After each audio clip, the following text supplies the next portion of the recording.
Welcome to TPM Vid's Disney Beat, where we talk about all things Disney.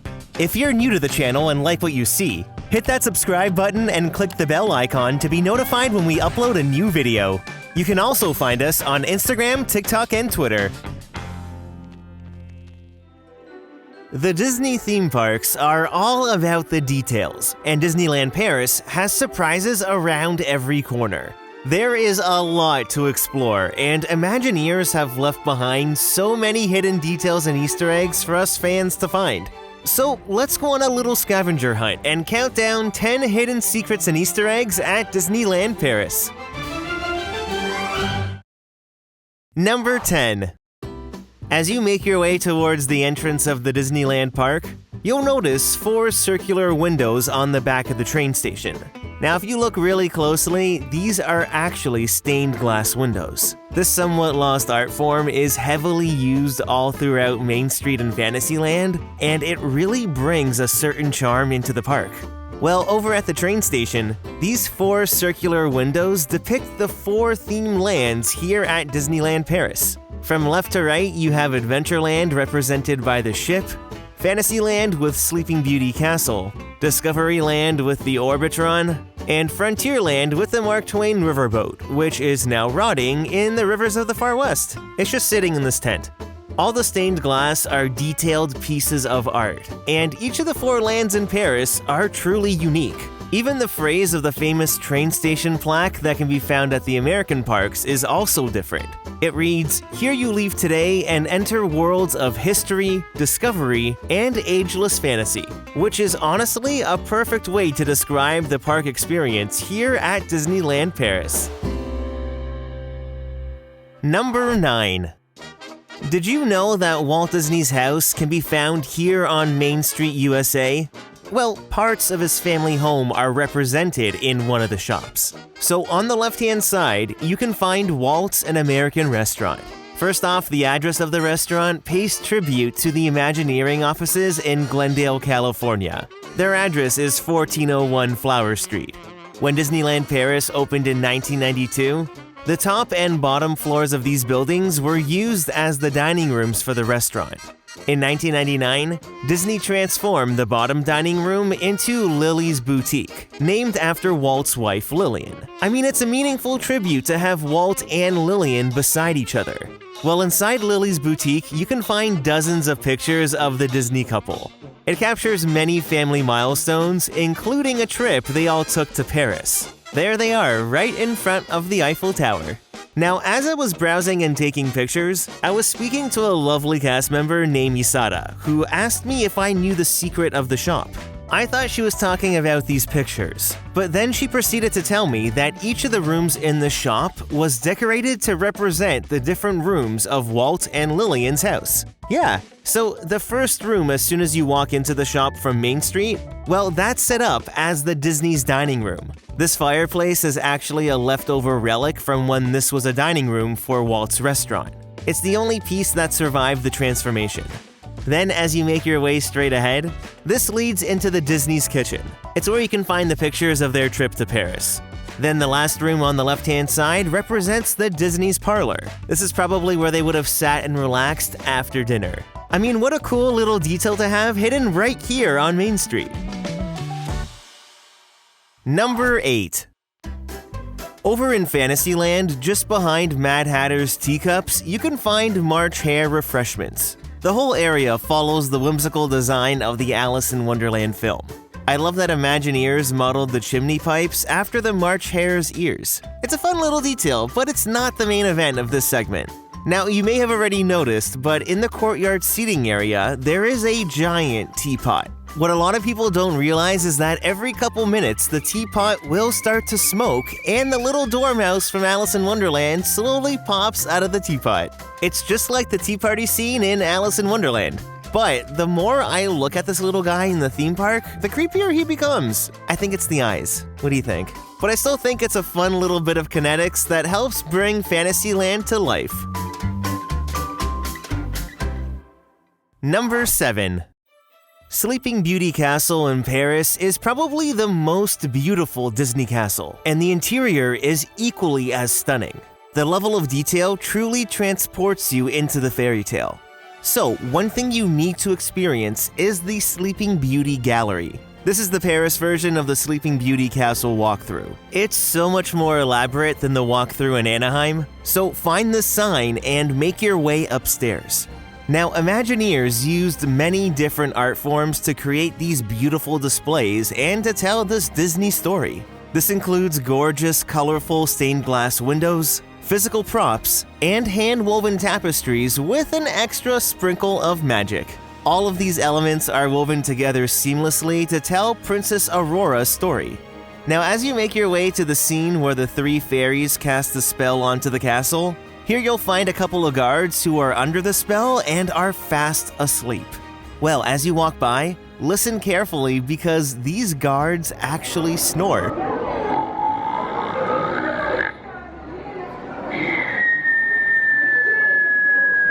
They are fast asleep.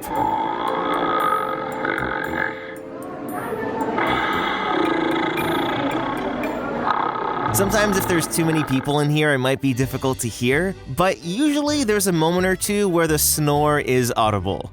Another fun detail to spot is this oval stained glass window. It alternates between the image of a rose and two doves, which represent two of the gifts offered to Aurora by the fairies. The rose is the gift of beauty, and the two doves represent the gift of song.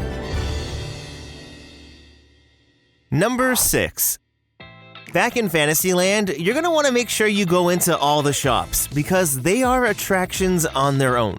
Imagineers spared no detail, and one of my favorite details can be found hidden inside Sir Mickey's. First off, you can't help but notice the giant beanstalk growing out of the building, and if you couldn't guess, the gift shop is themed to Mickey and the Beanstalk. Now, once you head inside, you'll see that the magic beanstalk has taken over the entire interior of the shop.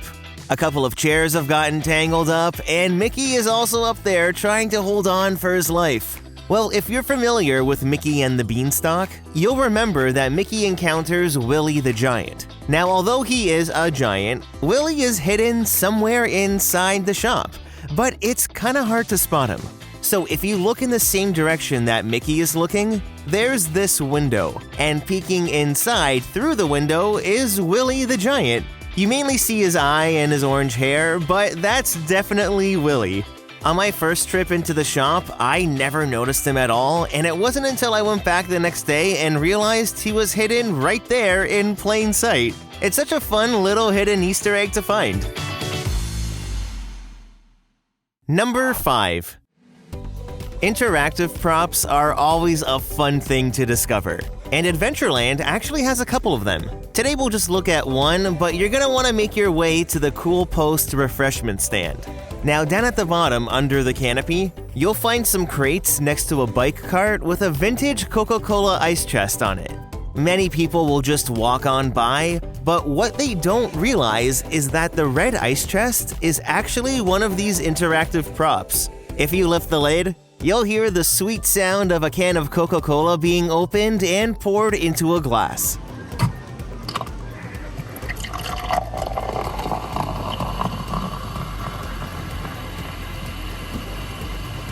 Isn't that the most satisfying sound ever? It even has an alternate sound of a bottle of Coke being opened.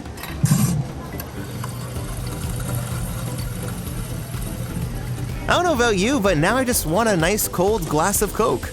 You're out of luck though if you want Pepsi, because you can only find Coke products here at Disneyland Paris. They're actually the official soft drink supplier of all the Disney theme parks.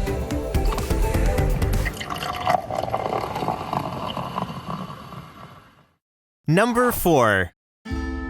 Frontierland's Phantom Manor is the Paris version of Haunted Mansion. Now, fun fact, this is the only version of Disney's Haunted Mansion attractions where the exterior is old, abandoned, and decrepit. It strengthens the storytelling, but it was also done so French audiences knew exactly what to expect on the ride.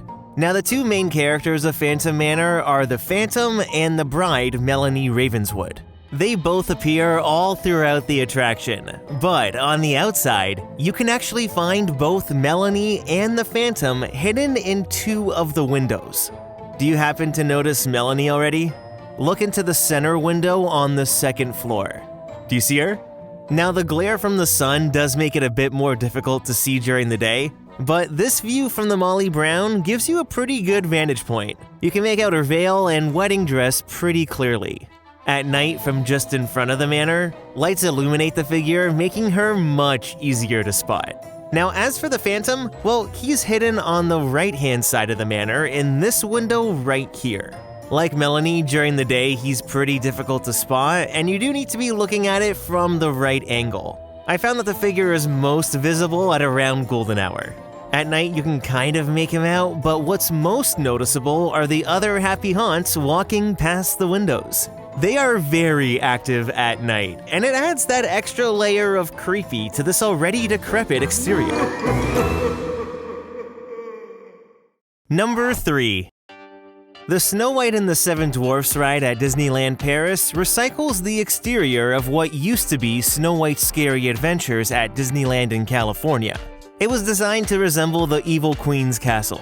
Well, like in California, if you look directly above the marquee sign, you'll see this window, and hidden behind the curtains is the Evil Queen. She periodically peeks out of the window as she watches over all the guests in Fantasyland.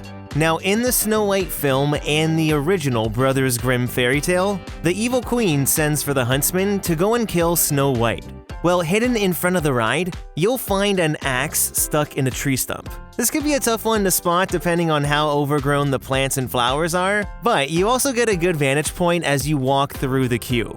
Now, in the Disney film, the huntsman has a dagger, but in the original Brothers Grimm fairy tale, it said he had an axe. So this little detail sets the scene and acts as a hidden tribute to the original Snow White fairy tale. And who's to say the huntsman in the film didn't have an axe and we just never saw it?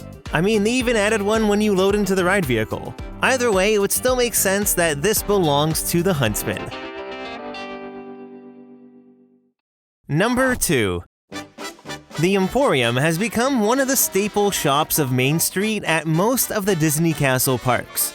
Each has their own unique look, but inside the Emporium in Disneyland Paris, you can find a couple hidden tributes to 2 other Disney theme parks. So behind each of the cash desks, you'll find 2 different murals. Here on this first one, well, that's a painting of the Emporium at Disneyland in California. It even says the original Emporium, since it was the first one in a Disney theme park. There's also a picture of Walt on the right-hand side, and the 1855 date references Disneyland's opening year of 1955. Then on the other side of the store, there's this mural, which has a painting of the Emporium at Magic Kingdom. You can see it even says Orlando, Florida on the bottom. Most of the Main Street buildings in Paris were actually modeled after the scale and style of the Main Street buildings in Florida. Number 1. Back towards Adventureland, the marquee is unique compared to other versions of the land. Here in Paris, Adventureland is broken up into different regions, and the front with the bazaar was inspired by the Morocco Pavilion at Epcot. Imagineers actually based this area on the Arabic tales of 1001 Nights, otherwise known in English just as the Tales of the Arabian Nights. Now, if you look at the top of the onion domes, you'll see that many different characters from these tales are represented on the weather vanes. Like here we have Aladdin and his magic carpet, the genie of the lamp, the peacock and the sparrow, as well as the ebony horse, or the magic horse. If you look to the right of the Adventureland marquee, you'll find this archway, and inside, this mural depicts the tale of the ebony horse. The fact that everything is hand-painted also adds to the authenticity of this area. Now, Imagineers did leave behind another literal hidden Easter egg that pays tribute to the tale of Sinbad the Sailor.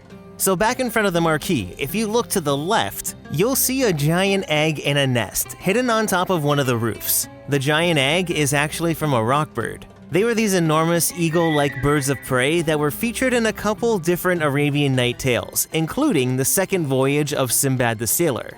Sinbad discovers an egg in a nest that was about to hatch, then he ties himself to the adult rockbird to try to escape the desert island. If you don't know the backstory, the giant egg may seem very random, but just remember that nothing in the Disney parks is done without intention. All of these details are always part of the storytelling, and there's a meaning behind everything. So, have you ever visited Disneyland Paris? Do you have any favorite hidden Disney secrets or details? I'd love to know. Leave a comment down below to start a conversation, and don't forget to hit that like button if you enjoyed the video.